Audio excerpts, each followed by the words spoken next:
This is Sam. Sam is a leader in a successful organization.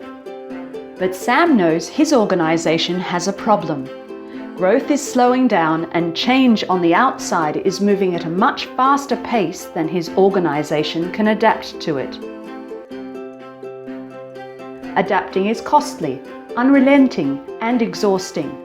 And if things continue as they are, it could cause significant disadvantage. Most leaders in Sam's organization know it's not as adaptive as it needs to be, and there have been many attempts to change. Consultants have been brought in, systems have been bought, and processes re-engineered. And while some improvements have been made, none have lived up to the adaptive organization that was promised. So why is this? Why do established organizations led by smart people like Sam find it so hard to adapt to change? There are 5 core reasons. In Sam's organization, the word adaptive means something different to each person. In fact, there are many words and all of them have different meanings.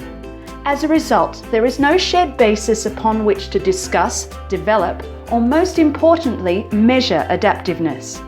As a result, there is no shared goal to pursue. No one in Sam's organization really knows how adaptive it is or what causes it to be that way.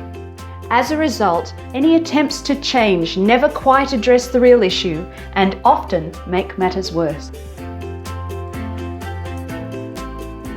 No one in Sam's organization really knows how an adaptive organization works or what makes it adaptive. Many of his colleagues look at high-profile post-digital organizations from the outside and want to be more like them. But Sam knows that simply copying others is not the answer. His organization needs to set its own adaptive ambition that makes sense within its chosen environment.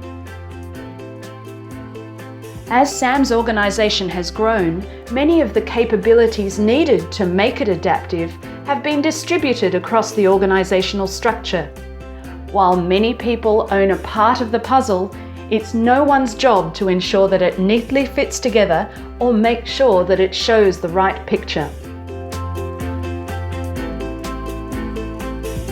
Running a business has always been complex, but now it's even more so than ever.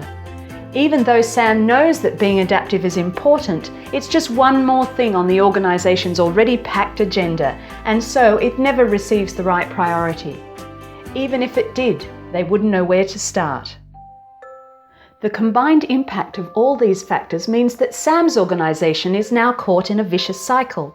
Its leaders know it's not as adaptive as it needs to be, but they don't really know what the problem is, and they don't have a shared language they can use to talk about it. This means that they can't develop a clear picture of the organization that they want, and even if they could, it's no one's job to create it. All of these combined mean that being adaptive never receives the priority it needs, and even if it did, Sam and his organization wouldn't know where to start.